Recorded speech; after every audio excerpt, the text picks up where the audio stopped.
নমস্কার বন্ধুরা, কথাধারা চ্যানেলে আমি জেবি হাজির হয়েছি আপনাদের দরবারে গল্প শোনাবার জন্য। আজ আপনাদের শোনাবো রবীন্দ্রনাথ ঠাকুর রচিত গল্প মাস্টারমশাই। গল্পটি আপনাদের ভালো লাগলে অবশ্যই লাইক, কমেন্ট এবং শেয়ার করবেন। আর আমার চ্যানেলটিকে সাবস্ক্রাইব করে আমার পাশে থাকবেন। তাহলে চলুন শোনা যাক গল্প মাস্টারমশাই। রাত্রি তখন প্রায় 2টা। কলিকাতা নিস্তব্ধ শব্দ সমুদ্রে একটুখানি ঢেউ তুলিয়া একটা বড় জুড়ি গাড়ি ভবানীপুরের দিক হইতে আসিয়া বীরজিৎতলা ওয়ের মোড়ের কাছে থামিল। সেখানে একটা টিকা গাড়ি দেখিয়া আরোহী বাবু তাহাকে ডাকিয়া আনাইলেন।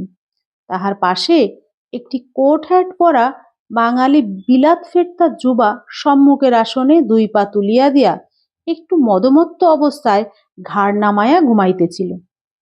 এই যুবকটি নূতন বিলাত হইতে আসিয়াছে। ইহারই অভ্যর্থনা উপলক্ষে বন্ধু মহলে একখানা খানা হইয়া গেছে। সেই খানা হইতে ফিরিবার পথে একজন বন্ধু তাহাকে কিছুদূর অগ্রসর করিবার জন্য নিজের গাড়িতে তুলিয়া লইয়াছেন।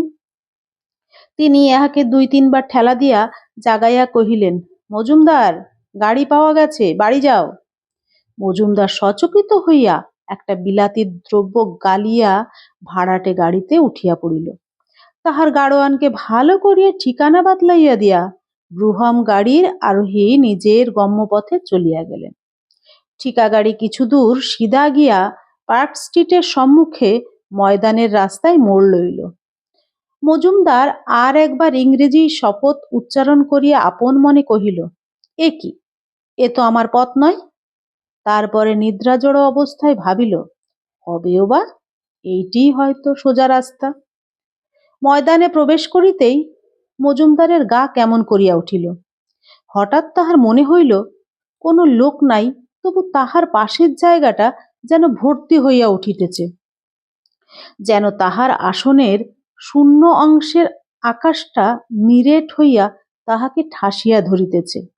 মজুমদার ভাবিল, এ কি ব্যাপার, গাড়িটা আমার সঙ্গে এ কিরকম ব্যবহার শুরু করিল। এই গাড়োয়ান, গাড়োয়ান। গাড়োয়ান কোনো জবাব দিল না। পিছনের খড়খড়ি খুলিয়া ফেলিয়া সহিষ্টার হাত চাপিয়া ধরিল, কহিল, তুম ভিতরাকে বৈঠো।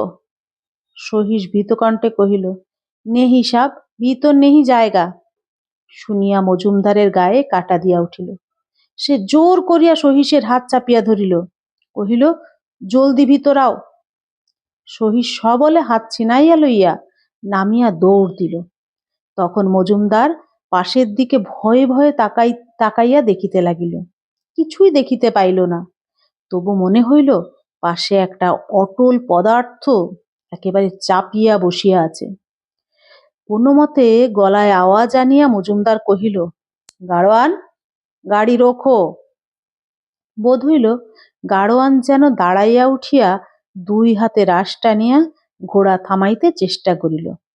ঘোড়া কোনো মতেই থামিল না। না থামিয়া ঘোড়া দুটা রেড রোডের রাস্তা ধরিয়া পুনর্বার দক্ষিণের দিকে মোড় লইল।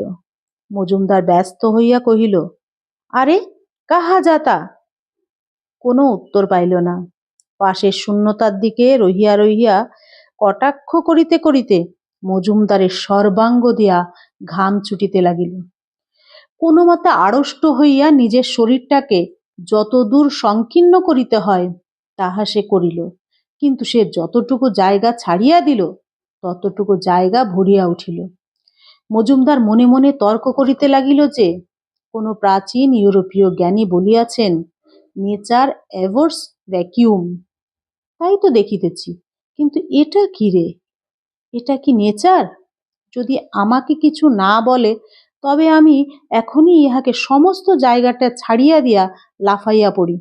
লাফ দিতে সাহস হইল না, পাছে পিছনের দিক হইতে অভাবিত পূর্ব কিছু একটা ঘটে। পাহারাওয়ালা বলিয়া ডাক দেবার চেষ্টা করিল, কিন্তু বহু কষ্টে এমনই একটুখানি অদ্ভুত ক্ষীণ আওয়াজ বাহির হইল যে অত্যন্ত ভয়ের মধ্যেও তাহার হাসি পাইল। অন্ধকারে ময়দানের গাছগুলো ভূতের নিস্তব্ধ পার্লামেন্টের মতো পরস্পর মুখোমুখি করিয়া দাঁড়াইয়া রহিল, এবং গ্যাসের খুঁটিগুলো সমস্তই যেন জানে, অথচ কিছুই যেন বলিবে না, এমনি ভাবে খাড়া হইয়া মিটমিটে আলোক শিখায় চোখ টিপিতে লাগিল। মজুমদার মনে করিল চট করিয়া এক লম্ফে সামনের আসনে গিয়া বসিবে। যেমনি মনে করা অমনি অনুভব করিল সামনের আসন হইতে কেবলমাত্র একটা চাহনি তাহার মুখের দিকে তাকাইয়া আছে। চক্ষু নাই, কিছুই নাই, অথচ একটা চাহনি। সে চাহনি যে কাহার তাহা যেন মনে পড়িতেছে, অথচ কোনো মতেই যেন মনে আনিতে পারিতেছে না।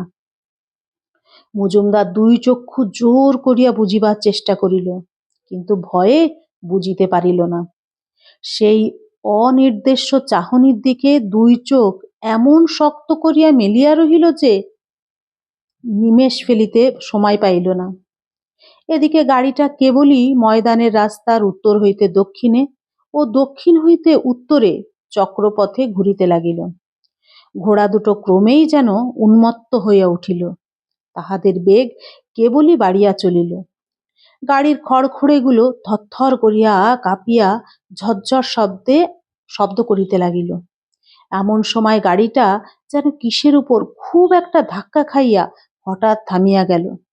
মজুমদার চকিত হইয়া দেখিল তাহাদেরই রাস্তায় গাড়ি দাঁড়াইয়াছে ও গাড়োয়ান তাহাকে নাড়া দিয়া জিজ্ঞাসা করিতেছে, সাহেব, কোথায় যাইবে? বলতে হবে।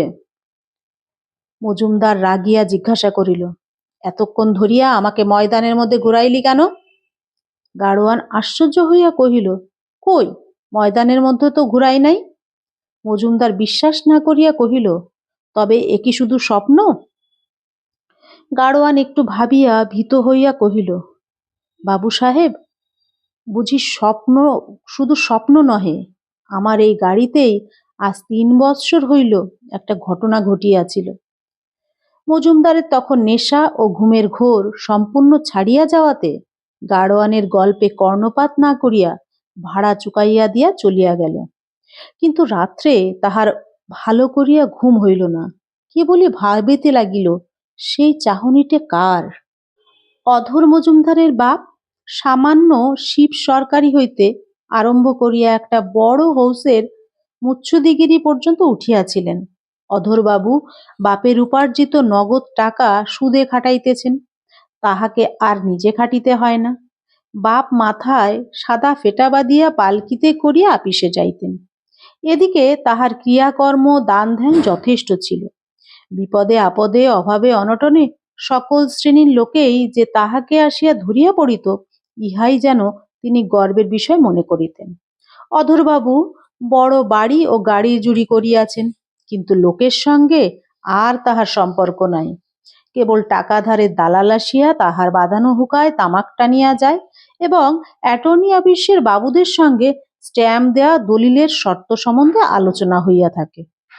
তাহার সংসারে খরচ সম্বন্ধে হিসাবের এমনি কষাকষি যে পাড়ার ফুটবল ক্লাবের নাছোড়বান্দা ছেলেরাও বহু চেষ্টায় তাহার তহবিলে দন্তস্ফুট করিতে পারে নাই। এমন সময় তাহার ঘরকন্যার মধ্যে একটি অতিথির আগমন হইল। ছেলে হলো না করিতে করিতে অনেকদিন পরে তাহার একটি ছেলে জন্মিল।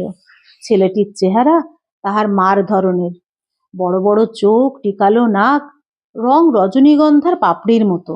যে দেখিল সেই বলিল, আহা, ছেলে তো নয়, যেন কার্তিক।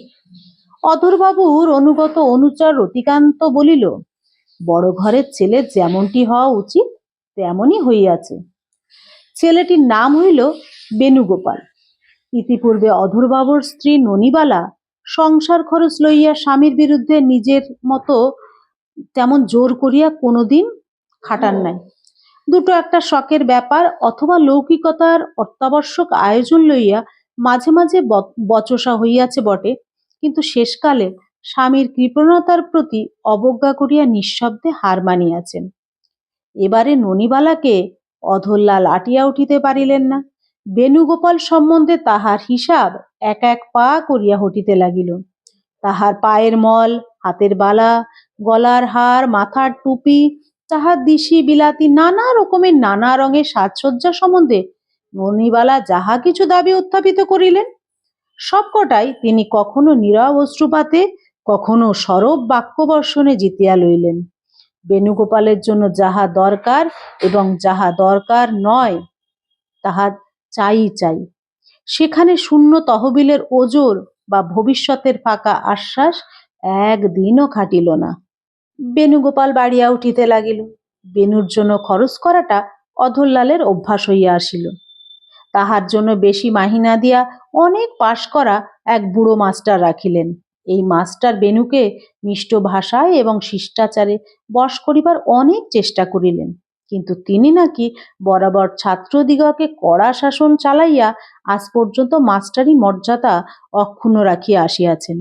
সেই জন্য তাহার ভাষার মিষ্টতা ও আচারের শিষ্টতায় কেবলই বেসুর লাগিল। সেই শুষ্ক সাধনায় ছেলে ভুলিল না।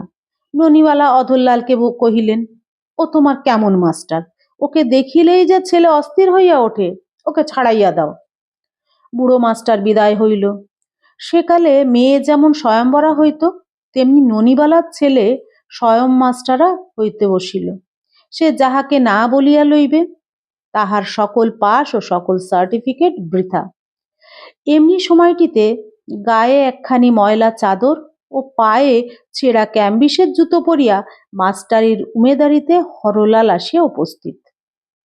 তাহার বিধবা মা পরের বাড়িতে রাধিয়া ও ধান ভানিয়া তাহাকে মফস্বলের এন্ট্রান্স স্কুলে কোনো মতে এন্ট্রান্স পাশ করাইয়াছে। এখন হরলাল কলিকাতায় কলেজে পড়িবে বলিয়া প্রাণপণ প্রতিজ্ঞা করিয়া বাহির হইয়াছে। অনাহারে তাহার মুখের নিম্ন অংশ শুকাইয়া ভারতবর্ষের কন্যাকুমারীর মতো সরু হইয়া আসিয়াছে। কেবল মস্ত কপালটা হিমালয়ের মতো প্রশস্ত হইয়া অত্যন্ত চোখে পড়িতেছে। মরুভূমির বালু হইতে সূর্যের আলো যেমন ঠিকরাইয়া পড়ে, তেমনি তাহার দুই চক্ষু হইতে দৈন্যের একটা অস্বাভাবিক দীপ্তি বাহির হইতেছে। দারোয়ান জিজ্ঞাসা করিল, তুমি কি চাও? কাহাকে চাও? হরলাল ভয়ে ভয়ে বলিল, বাড়ির বাবুর সঙ্গে দেখা করিতে চাই। দারোয়ান কহিল, দেখা হইবে না। তাহার উত্তরে হরলাল কি বলিবে ভাবিয়া না পাইয়া ইতস্তত করিতেছিল।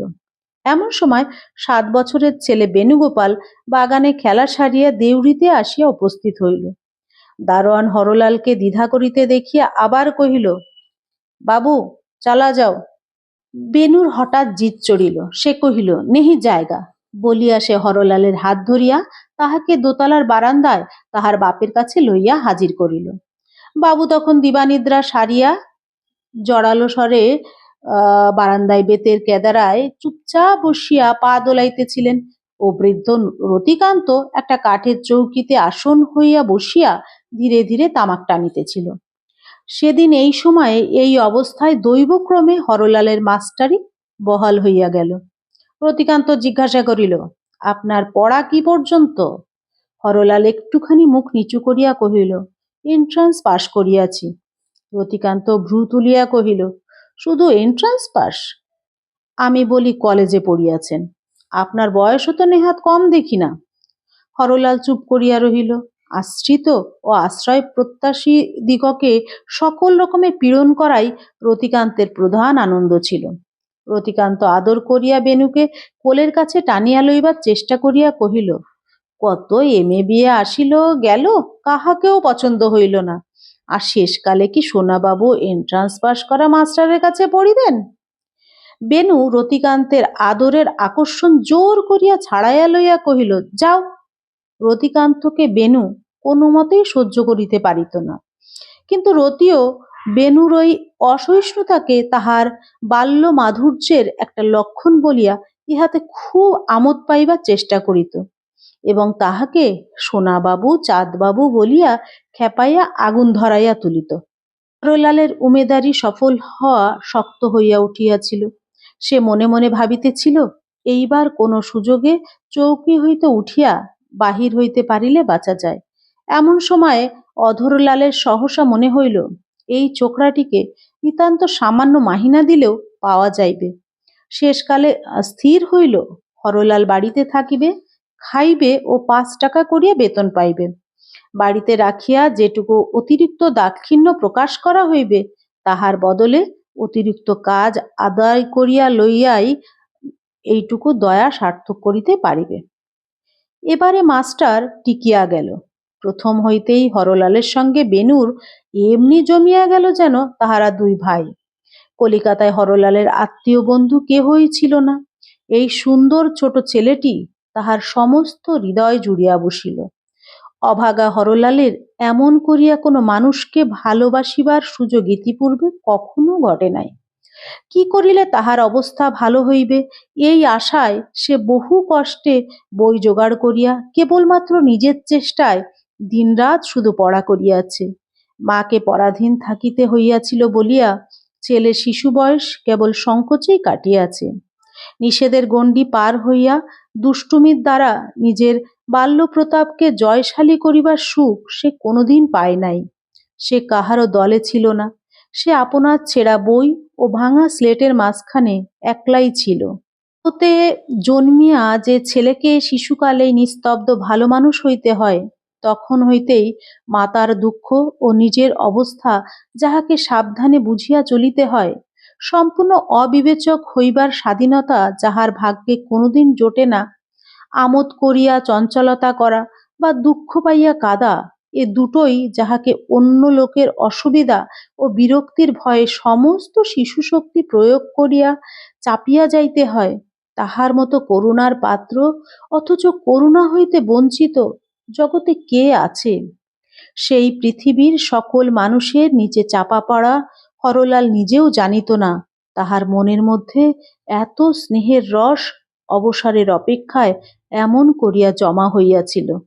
বেণুর সঙ্গে খেলা করিয়া, তাহাকে পড়াইয়া, অসুখের সময় তাহার সেবা করিয়া হরলাল স্পষ্ট বুঝিতে পারিল নিজের অবস্থার উন্নতি করার চেয়েও মানুষের আর একটা জিনিস আছে। সে যখন পাইয়া বসে তখন তাহার কাছে আর কিছুই লাগে না। বেণুও হরলালকে পাইয়া বাঁচিল, কারণ ঘরে সে একটি ছেলে, একটি অতি ছোট আরও একটা 3 বছরের বোন আছে। বেণু তাহাদিগকে সঙ্গদানের যোগ্যই মনে করে না। পাড়ার সমবয়সী ছেলের অভাব নাই, কিন্তু অধরলাল নিজের ঘরকে অত্যন্ত বড় ঘর বলিয়া নিজের মনে নিশ্চয় স্থির করিয়া রাখাতে মেলামেশা করিবার উপযুক্ত ছেলে বেণুর ভাগ্যে জুটিল না। কাজেই হরলাল তাহার একমাত্র সঙ্গী হইয়া উঠিল। অনুকূল অবস্থায় বেণুর যে সকল দৌরাত্ম্য 10 জনের মধ্যে ভাগ হইয়া একরকম সহনযোগ্য হইতে পারিত, তাহার সমস্তই একা হরলালকে বহিতে হইত। এ সমস্ত উপদ্রব প্রতিদিন সহ্য করিতে করিতে হরলালের স্নেহ আরও দৃঢ় হইয়া উঠিতে লাগিল। রতিকান্ত বলিতে লাগিল, আমাদের সোনাবাবুকে মাস্টারমশাই মাটি করিতে বসিয়াছেন। অধরলালেরও মাঝে মাঝে মনে হইতে লাগিল, মাস্টারের সঙ্গে ছাত্রের সম্বন্ধটি ঠিক যেন যথোচিত হইতেছে না। কিন্তু হরলালকে বেণুর কাছ হইতে তফাত করে এমন সাধ্য এখন কাহার আছে? বেণুর বয়স এখন 11। হরলাল FA পাশ করিয়া জলপানি পাইয়া 3য় বার্ষিকে পড়িতেছে। ইতিমধ্যে কলেজে তাহার দুটি একটি বন্ধু যে জোটে নাই তাহা নহে, কিন্তু ওই 11 বছরের ছেলেটি তাহার সকল বন্ধুর সেরা। কলেজ হইতে ফিরিয়া বেণুকে লইয়া সে গোলদিঘি এবং কোনো কোনো দিন ইডেন গার্ডেনে বেড়াইতে যাইত। তাহাকে গ্রিক ইতিহাসের বীর পুরুষদের কাহিনী বলিত, তাহাকে স্কট ও ভিক্টর হুগোর গল্প একটু একটু করিয়া বাংলায় শুনাইত। উচ্চস্বরে তাহার কাছে ইংরেজি কবিতা আবৃত্তি করিয়া তাহা তর্জমা করিয়া ব্যাখ্যা করিত। তাহার কাছে শেক্সপিয়ারের জুলিয়াস সিজার মানে করিয়া পড়িয়া তাহা হইতে অ্যান্টনির বক্তৃতা মুখস্থ করাইবার চেষ্টা করিত। ওই একটুখানি বালক হরলালের হৃদয় উদ্বোধনের পক্ষে যেন সোনার কাঠির মতো হইয়া উঠিল। একলা বসিয়া যখন পড়া মুখস্থ করিত, তখন ইংরেজি সাহিত্য সে এমন করিয়া মনের মধ্যে গ্রহণ করে নাই। এখন সে ইতিহাস, বিজ্ঞান, সাহিত্য যাহা কিছু পড়ে তাহার মধ্যে কিছু রস পাইলেই সেটা আগে বেণুকে দেবার জন্য আগ্রহ বোধ করে, এবং বেণুর মনে সেই আনন্দ সঞ্চার করিবার চেষ্টাতেই তাহার নিজের বুঝিবার শক্তি ও আনন্দের অধিকার যেন 2 গুণ বাড়িয়া যায়। বেণু স্কুল হইতে আসিয়াই কোনো মতে তাড়াতাড়ি জলপান সারিয়াই হরলালের কাছে যাইবার জন্য একেবারে ব্যস্ত হইয়া উঠিত। তাহার মা কোনো ছুতায় কোনো প্রলোভনে অন্তঃপুরে ধরিয়া রাখিতে পারিত না। ননিবালার ইহা ভালো লাগে না। তাহার মনে হইত হরলাল নিজের চাকরি বজায় রাখিবার জন্যই ছেলেকে এত করিয়া বশ করিবার চেষ্টা করিতেছে। সে একদিন হরলালকে ডাকিয়া পর্দার আড়াল হইতে বলিল, তুমি মাস্টার, ছেলেকে কেবল সকালে 1 ঘণ্টা বিকালে 1 ঘণ্টা পড়াইবে, দিন রাত্রি উহার সঙ্গে লাগিয়া থাকো কেন? আজকাল ও যে মা বাপ কাহাকেও মানে না, ও কেমন শিক্ষা পাইতেছে? আগে যে ছেলে মা বলিতে একেবারে নাচিয়া উঠিত, আজ যে তাহাকে ডাকিয়া পাওয়া যায় না। বেনু আমার বড় ঘরের ছেলে, উহার সঙ্গে তোমার অত মাখামাখি কিসের জন্য? সেদিন রতিকান্ত অধরবাবুর কাছে গল্প করিতেছিল যে তাহার জানা 3-4 জন লোক বড়লোকের ছেলের মাস্টারি করিতে আসিয়া ছেলের মন এমন করিয়া বশ করিয়া লইয়াছে যে ছেলে বিষয়ের অধিকারী হইলে তাহারাই সর্বেসর্বা হইয়া ছেলেকে স্বেচ্ছামতো চালাইয়াছে। হরলালের প্রতি ইশারা করিয়া যে এ সকল কথা বলা হইতেছিল তাহা হরলালের বুঝিতে বাকি ছিল না। তবু সে চুপ করিয়া সমস্ত সহ্য করিয়া গিয়াছিল। কিন্তু আজ বেনুর মার কথা শুনিয়া তাহার বুক ভাঙিয়া গেল। সে বুঝিতে পারিল বড় মানুষের ঘরে মাস্টারের পদবিটা কি। গোয়াল ঘরে ছেলেকে দুধ যোগাইবার যেমন গরু আছে, তেমনি তাহাকে বিদ্যা যোগাইবার একটা মাস্টারও রাখা হইয়াছে। ছাত্রের সঙ্গে স্নেহপূর্ণ আত্মীয়তা সম্বন্ধ স্থাপন এত বড় একটা স্পর্ধা যে বাড়ির চাকর হইতে গৃহিণী পর্যন্ত কেহই তাহা সহ্য করিতে পারে না, এবং সকলেই সেটাকে স্বার্থ সাধনের একটা চাতুরী বলিয়াই জানে। হরলাল কম্পিত কণ্ঠে বলিল, মা, বেনুকে আমি কেবল পড়াইব, তাহার সঙ্গে আমার আর কোনো সম্পর্ক থাকিবে না। সেদিন বিকালে বেনুর সঙ্গে তাহার খেলিবার সময়ে হরলাল কলেজ হইতে ফিরিলই না। কেমন করিয়া রাস্তায় রাস্তায় ঘুরিয়া সে সময় কাটাইল তাহা সেই জানে। সন্ধ্যা হইলে যখন সে পড়াইতে আসিল তখন বেনু মুখ ভার করিয়া রহিল। হরলাল তাহার অনুপস্থিতির কোনো জবাবদিহি না করিয়া পড়াইয়া গেল। সেদিন পড়া সুবিধামতো হইল না। হরলাল প্রতিদিন রাত্রি থাকিতে উঠিয়া তাহার ঘরে বসিয়া পড়া করিত। বেনু সকালে উঠিয়াই মুখ ধুইয়া তাহার কাছে ছুটিয়া যাইত। বাগানে বাঁধানো চৌবাচ্চায় মাছ ছিল, তাহাদিগকে মুড়ি খাওয়ানো ইহাদের কাজ ছিল। বাগানের এক কোণে কতগুলো পাথর সাজাইয়া ছোট ছোট রাস্তা ও ছোট গেট ও বেড়া তৈরি করিয়া বেনু বালখিলা ঋষির আশ্রমের উপযুক্ত একটি অতি ছোট বাগান বসাইয়াছিল। সে বাগানে মালির কোনো অধিকার ছিল না। সকালে এই বাগানের চর্চা করা তাহাদের দ্বিতীয় কাজ। তাহার পরে রৌদ্র বেশি হইলে বাড়ি ফিরিয়া বেনু হরলালের কাছে পড়িতে বসিত। কাল সায়াহ্নে যে গল্পের অংশ শোনা হয় নাই সেইটে শুনিবার জন্য আজ বেনু যথাসাধ্য ভোরে উঠিয়া বাহিরে ছুটিয়া আসিল। সে মনে করিয়াছিল সকালে ওঠায় সে আজ মাস্টারমশাইকে বুঝি জিতিয়াছে। ঘরে আসিয়া দেখিল মাস্টারমশাই নাই। দারোয়ানকে জিজ্ঞাসা করিয়া জানিল মাস্টারমশাই বাহির হইয়া গিয়াছেন। সেদিনও সকালে পড়ার সময় বেনু ক্ষুদ্র হৃদয়টুকুর বেদনা লইয়া মুখ গম্ভীর করিয়া রহিল। সকালবেলায় হরলাল কেন যে বাহির হইয়া গিয়াছিল তাহা জিজ্ঞাসাও করিল না। হরলাল বেনুর মুখের দিকে না চাহিয়া বইয়ের পাতার উপর চোখ রাখিয়া পড়াইয়া গেল। বেনু বাড়ির ভিতরে তাহার মার কাছে যখন খাইতে বসিল তখন তার মা জিজ্ঞাসা করিলেন, কাল বিকাল হইতে তোর কি হইয়াছে বল দেখি? মুখ হাড়ি করিয়াছিস কেন? ভালো করিয়া খাইতেছিস না, ব্যাপারখানা কি? বেনু কোনো উত্তর করিল না। আহারের পর মা তাহাকে কাছে আনিয়া তাহার গায়ে হাত বুলাইয়া অনেক আদর করিয়া যখন তাহাকে বারবার প্রশ্ন করিতে লাগিলেন তখন সে আর থাকিতে পারিল না, ফুপাইয়া কাঁদিয়া উঠিল। বলিল, মাস্টার মশাই। মা বলিলেন, মাস্টার মশাই কি? বেনু বলিতে পারিল না মাস্টারমশাই কি করিয়াছেন। কি যে অভিযোগ তাহা ভাষায় ব্যক্ত করা কঠিন। ননিবালা কহিলেন, মাস্টারমশাই বুঝি তোর মার নামে তোর কাছে লাগাইয়াছেন? সে কথার কোনো অর্থ বুঝিতে না পারিয়া বেনু উত্তর না করিয়া চলিয়া গেল। শেষ করলাম গল্প মাস্টারমশাইয়ের প্রথম পর্ব। গল্পটি যদি আপনাদের ভালো লাগে তাহলে গল্পের দ্বিতীয় পর্ব নিয়ে আমি যথাসময়ে আবার হাজির হব, এবং আপনারা আমাকে উৎসাহিত করবেন এই প্রত্যাশা রেখেই সকলকে ধন্যবাদ জানিয়ে আজকের মতো বিদায়।